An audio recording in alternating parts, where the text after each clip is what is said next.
Je vous souhaite bienvenue à tous dans ce magnifique book haul.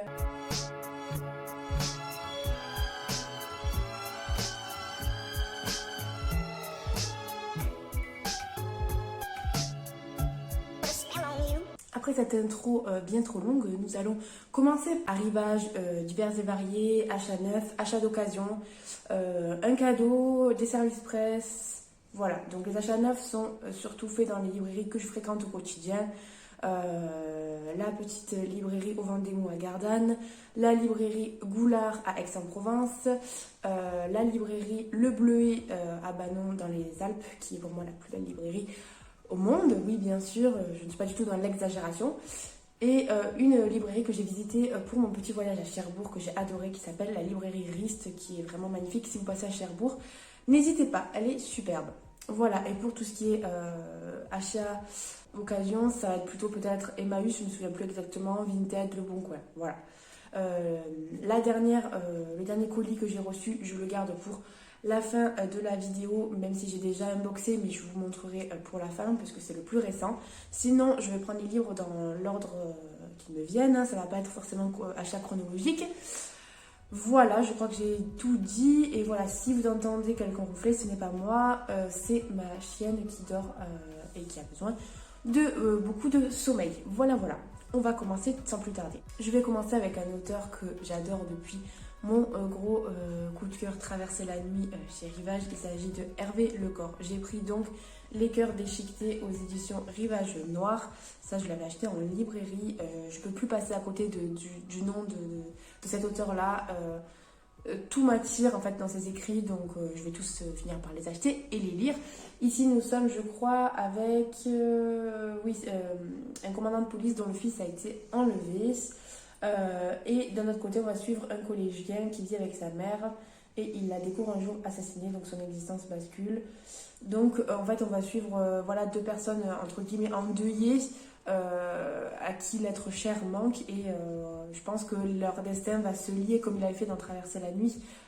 Il aime bien prendre, j'ai l'impression, de différents personnages et les rassembler par une thématique commune ou du moins par un destin commun. J'ai acheté aussi en librairie Piège conjugal de Michel Richemont aux éditions Pocket.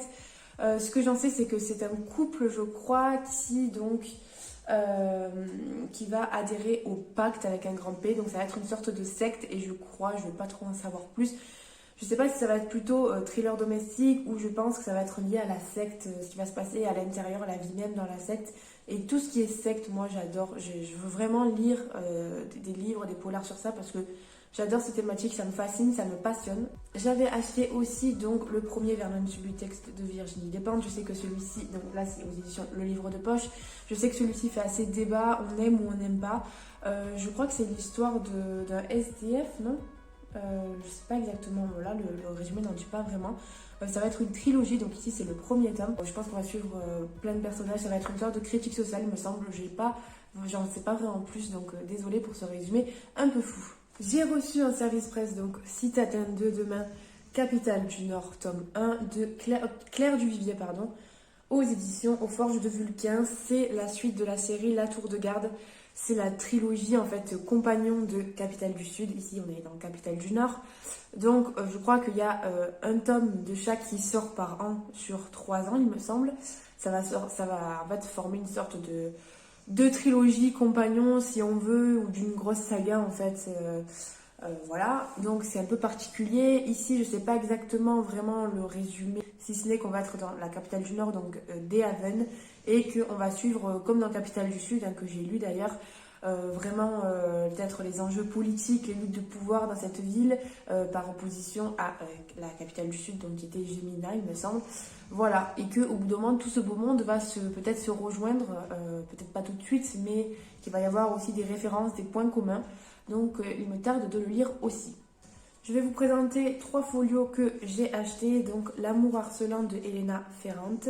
Je fais confiance à Elena Ferrante. Je pense, d'après le résumé, qu'on va être toujours dans l'atmosphère de Naples, évidemment, puisque c'est la ville de l'autrice.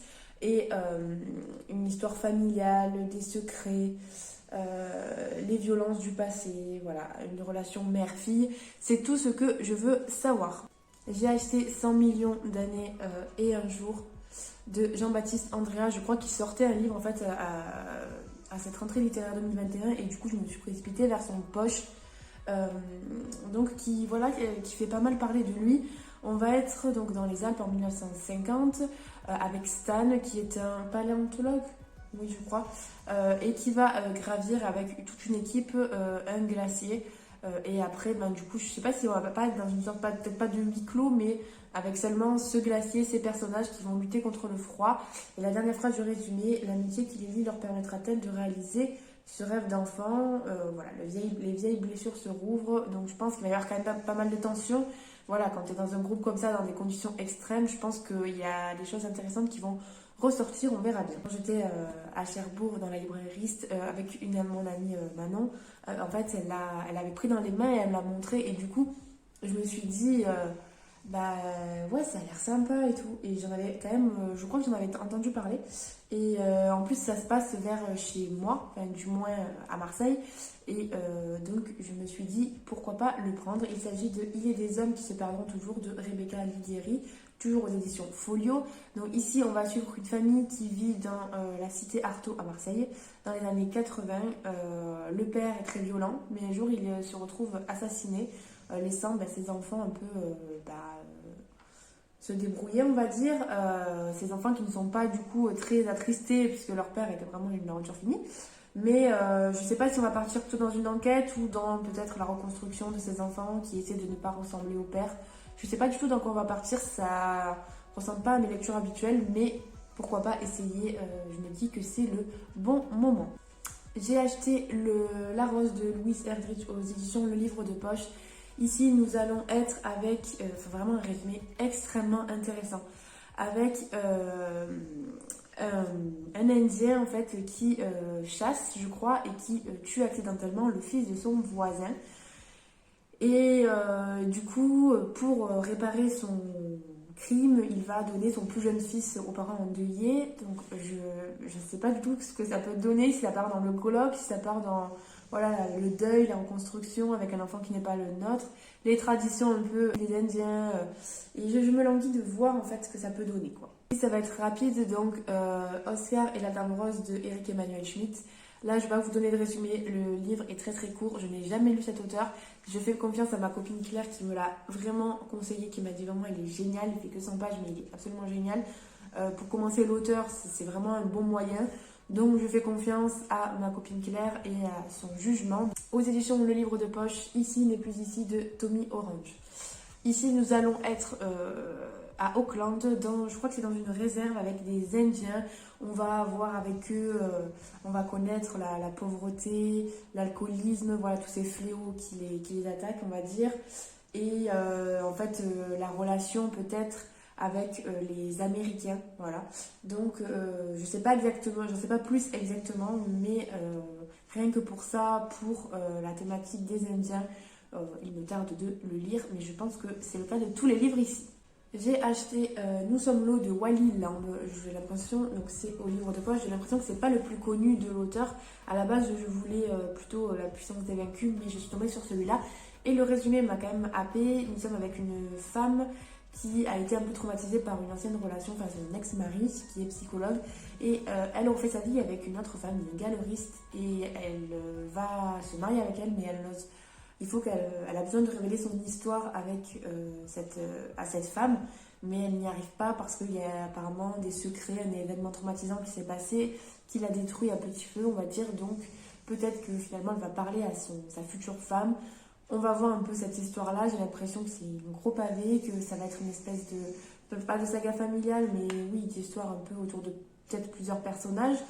Donc voilà, Wally Lamb, j'entends beaucoup parler, donc à voir. J'ai acheté Une vie comme les autres de Anya Yanagihara aux éditions du Livre de Poche. Celui-ci, on en a aussi beaucoup parlé. Je crois que Stéphanie de Piketty Booking l'a lu il n'y a pas longtemps.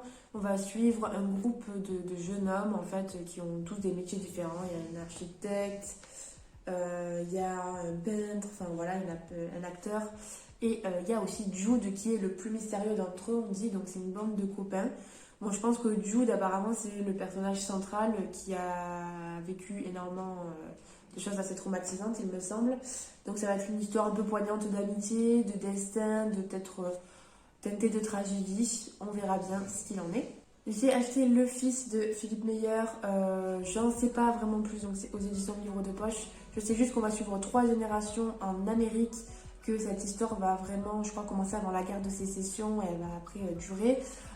Donc 3 générations qui ne sont jamais d'accord avec l'ancêtre précédent et qui vont faire des choix vraiment qui vont déterminer leur destinée. Il y a cette teinté, je pense, de politique avec la guerre de sécession. Je pense que voilà, ça va être vraiment entremêlé avec la grande histoire, avec un grand H de l'Amérique. Il paraît que vraiment c'est une épopée américaine assez incroyable. Décidément, nous sommes dans le thème de l'Amérique avec Underground Railroad de Colson Whitehead. C'est un livre qui a gagné 2 prix, le prix Pulitzer et le National Book Award. On va être avec Cora, une esclave dans une plantation, et un nouvel esclave va arriver, va l'aider à s'enfuir, à gagner les États libres. Et du coup, ils vont être traqués par un chasseur d'esclaves, un truc comme ça. Donc ça va être cette histoire-là, je pense que ça va être assez poignant. Là, je vais vous présenter donc une série de Gallmeister que j'ai acheté, donc collection Totem. D'abord, Sauvage de J.B. Bradbury. On va suivre Tracy qui est attaquée en fait dans la forêt quand elle promène ses chiens en traîneau par l'inconnu, et elle se réveille en fait, elle perd connaissance, elle se réveille, elle est pleine de sang, elle est persuadée de l'avoir tué, donc elle est quand même pas mal hantée par ce problème-là. Donc je pense qu'on va suivre peut-être sa reprise de mémoire petit à petit, ou justement le fait qu'elle essaie de gérer en ne se rappelant de rien, elle essaie de gérer sans trop se rappeler.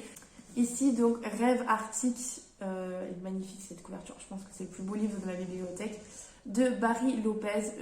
Là honnêtement je suis désolée, je botte en touche, je ne sais pas du tout de quoi ça parle. Je vais l'acheter uniquement pour la couverture, j'avoue. Mais vraiment, je pense qu'on va partir dans peut-être une histoire, forcément dans le nord, au pôle arctique ou antarctique ou quoi. Et je crois qu'on va traiter quand même d'écologie, mais je ne sais pas exactement l'histoire en soi. Donc je vous laisserai aller voir sur internet si ça vous intéresse. Le Grand Silence de Jennifer Hates. Ici, c'est un homme d'église qui est accusé donc de pédophilie. Et je crois qu'il y a la sœur de cet homme qui est convaincu que son frère est innocent, et il y a le frère de cet homme qui est convaincu, qui est un ancien policier, qui est convaincu qu'il est coupable. Donc je pense qu'il va mener l'enquête au sein de sa propre famille. Donc vraiment, les histoires comme ça sur l'église et tout, j'en raffole, donc il me tarde aussi de le lire.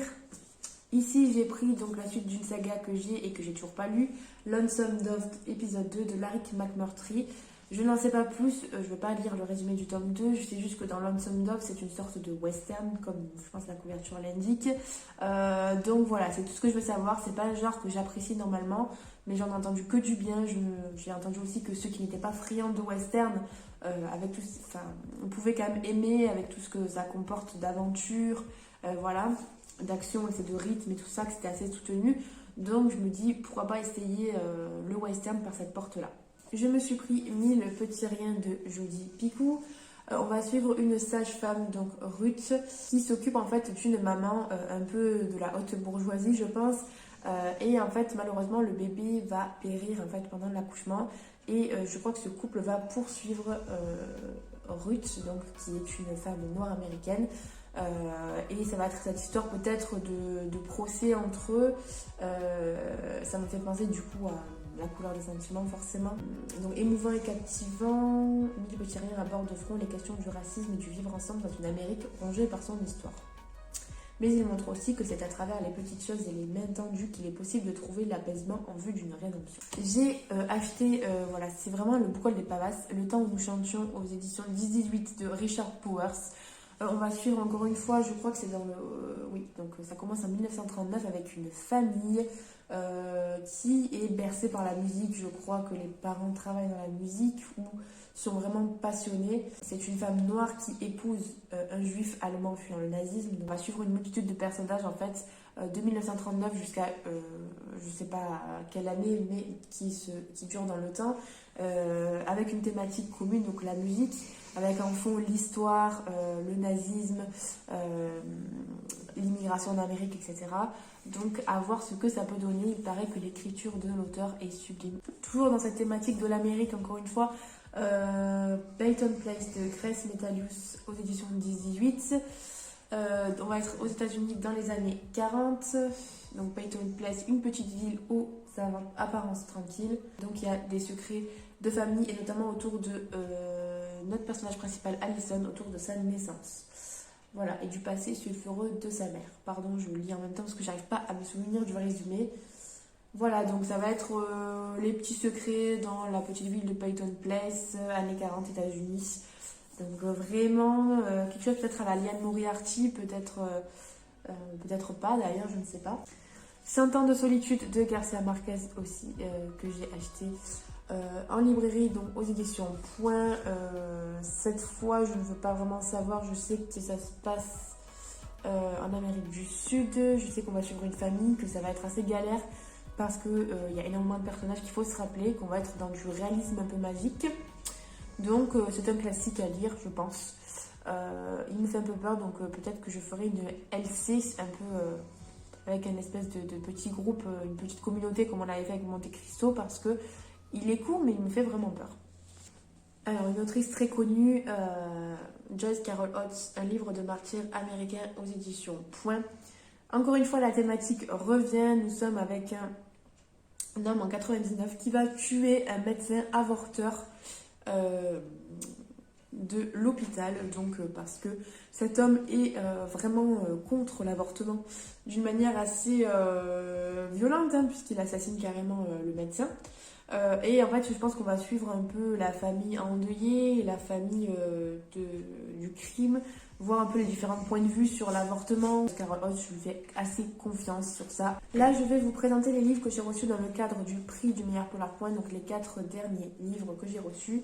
Il y a Y, donc la trilogie de K, puisque de Serge Quadrupani, je vais m'en sortir. Le livre s'appelle Y et c'est le premier tome de la trilogie de K. Voilà, c'est un livre qui n'était plus trouvable en fait et que Point a réédité récemment. Ici, nous allons suivre un banquier qui disparaît avec des informations compromettantes sur les gens de la haute, un petit peu, le gouvernement, etc. Et en fait, ces gens-là vont absolument vont vouloir le retrouver pour mettre la main sur ces infos et ne pas qu'elles soient diffusées. Le fils du banquier se met aussi à la recherche, donc ça va être un gros bordel. Donc peut-être une espèce de course-poursuite, voilà, on verra bien. J'ai pas de super bon retour, mais on verra.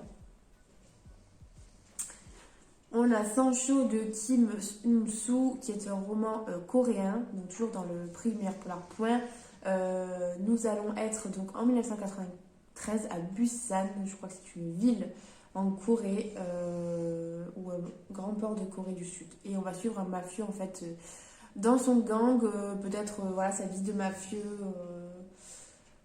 Il a vécu que pour les coups tordus, la prison, les exécutions, donc ça promet. Moi je suis pas du tout fan de ces romans-là, donc j'appréhende un petit peu. Je vais essayer de le morceler peut-être un chapitre par jour ou quoi, parce que je pense pas me le lire d'une traite, quoi. 2 livres que j'ai déjà lus dans ce prix-là. Donc il y a Trahison de Lilja Sigurðardóttir, je vous en ai parlé dans mon dernier vlog, je vous en ai parlé en détail. Donc une lecture plutôt sympa, mais assez vite oubliée, on va dire. Et Norland de Jérôme Leroy, pareil, une lecture qui se voulait assez poignante, mais que je commence à avoir oublié. Ici, nous suivons une femme qui, en fait, qui est nommée ministre de l'Intérieur en Islande, qui rentre au bercail. En fait, elle a eu des missions humanitaires en Syrie et au Libéria, et elle se sent plus trop à sa place quand même en Islande. Elle a du mal à se remettre à la vie en fait civile normale. Et en fait elle va aller de coup fourré en coup fourré en fait au sein de son poste, puisque les hommes de ce gouvernement et les autres personnes à l'extérieur ne veulent pas forcément voir une femme au pouvoir. Donc le titre porte bien son nom. Ici donc nous allons suivre une rescapée d'attentats en Norlande, la Norlande étant un pays imaginé par l'auteur, inspiré de la Norvège et des attentats d'Utøya. Donc c'était... Rescapée va nous raconter sa convalescence et aussi le récit de ce qu'elle a vécu. Voilà. 2 livres pour qui je ne voterai pas en fait à la fin de ce prix. pour différentes raisons. Je vous laisserai aller voir mon vlog. Un cadeau de ma copine Claire qui me l'a gentiment donné, American Psycho de Bret Easton Ellis. Je ne sais même pas, voilà, c'est les éditions Salvi, c'est une très très vieille édition. Honnêtement, je ne sais pas du tout de quoi ça parle. Donc, je sais que c'est en Amérique, que ça rentre dans les classiques du pur roman américain, qui va raconter peut-être une épopée américaine, avec des trucs assez glauques et violents, je crois. Donc, un homme qui tue, je crois, assez violemment. Je ne sais pas exactement, donc je vous dirai plus quand je l'aurai lu. Celui-là, peut-être pas besoin de vous le présenter 100 ans, mode Ventura, mon mari, aux éditions L'Iconoclaste. J'adore vraiment la couverture. L'histoire de cette femme au foyer qui est follement amoureuse de son mari et follement, voilà, porte bien son nom puisqu'elle va sombrer dans la folie petit à petit. Et nous, on va être aux premières loges, on va dire. Donc, à voir comment ça se termine. On en entend beaucoup parler. J'attends que la hype redescende pour l'attaquer. On en voit bientôt la fin, je vous promets. Donc, Les Lions de Sicile de... Stefania Occi dans la saga des Florio, c'est le premier tome. Je crois que le second est déjà sorti en Italie. J'avais commencé, je l'avais emprunté à la bibliothèque, donc c'est aux éditions Albin Michel, pardon. Je l'avais emprunté à la bibliothèque, j'avais pas eu le temps de le lire, mais c'est vraiment, voilà, c'est un livre italien, donc moi, voilà, les livres italiens, je suis attirée par cette littérature-là. On va suivre, je crois, voilà, en 1799, une famille de marchands qui est de Calabre, qui va s'implanter en Sicile, qui va un peu monter son business et tout ça. Et à côté, on va suivre leur vie de famille, les femmes, voilà, leur vie conjugale, extra-conjugale, etc. Et la génération qui grandit. Donc je pense que ça va être une saga un peu, saga familiale assez longue, je pense. Lorsque le dernier arbre que j'avais acheté donc aux éditions Albin Michel de Michael Christie, j'ai été influencée par Armance, Céline, toute la clique. Je sais pas exactement, mais oui, voilà, ça va être une sorte de peut-être de dystopie où il n'y a absolument plus d'arbres. On est en 2038, voilà. Il n'y a plus d'arbres, il y a juste une île avec des arbres pour voilà, les gens riches qui viennent en vacances, c'est tout. Donc ça va être une histoire donc, avec Jacinda qui travaille sur cette île-là. Et on va être avec une double temporalité, je crois, avec 1930.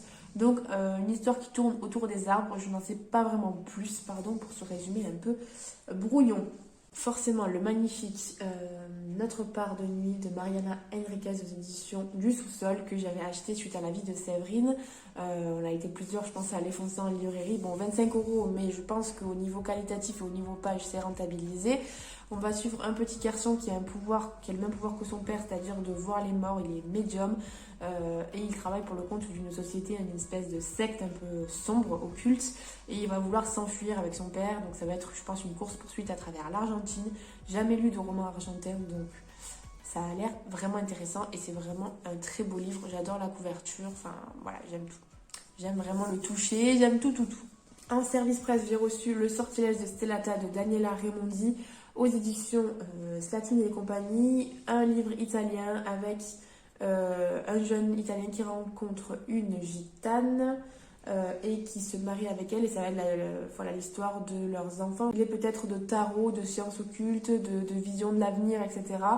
Je ne sais pas exactement, mais je sais que ça va être cette histoire de génération italienne, voilà, histoire un peu familiale. Donc, à voir ce que ça donne. La même maison d'édition, j'ai reçu le service presse Mama Roma de Luca Di Fulvio qui est dans ma chambre. J'ai la flemme d'aller le chercher, je vous mettrai une image. Mama Roma, je vais bientôt le lire, donc je sais que ça se passe à Rome forcément. Et que ça remonte peut-être au XVIIe ou XVIIIe siècle, je ne sais plus exactement, avec plusieurs personnages, voilà, issus de milieux différents, comme fait souvent Luca Di Fulvio. Je vous en dirai plus quand je l'aurai lu, et c'est toujours aux éditions Slatkin et compagnie. Aux éditions Albin Michel, j'ai reçu 2 livres qu'il faut que je lise bientôt, de service presse, donc L'aube américaine de Émilie Papatheodorou. On va être dans une famille grecque qui va émigrer aux États-Unis et plus spécialement à New York.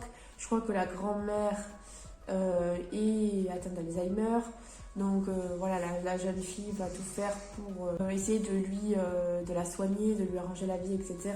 La petite fille va tout faire pour la soigner. Elle est taxi, donc elle va sillonner la ville. Donc peut-être qu'on va avoir une image aussi de New York.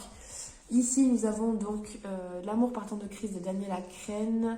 Donc c'est 3 jeunes filles en Allemagne qui vont avoir des vies, des destinées différentes parce que certaines vont vraiment mettre toute leur vie dans leur carrière, d'autres vont se dévouer entièrement à leurs enfants, d'autres à leur mari, d'autres à d'autres choses. Donc elles vont choisir des vies différentes et on va décrire peut-être ces vies-là. On arrive à la fin et au dernier colis que j'ai reçu qui est entièrement Babel Noir. Donc je vais vous présenter ça, ça va être assez rapide parce qu'il y a beaucoup de sagas. Je ne vais pas vous présenter chaque tome, mais je vais vous présenter du coup chaque saga. J'ai pris chaque fois quelques tomes par-ci par-là, on verra bien si j'aime ou pas. J'espère aimer parce que quand même j'ai pas mal acheté. On y va tout de suite. Suite à l'avis de Séverine sur Docile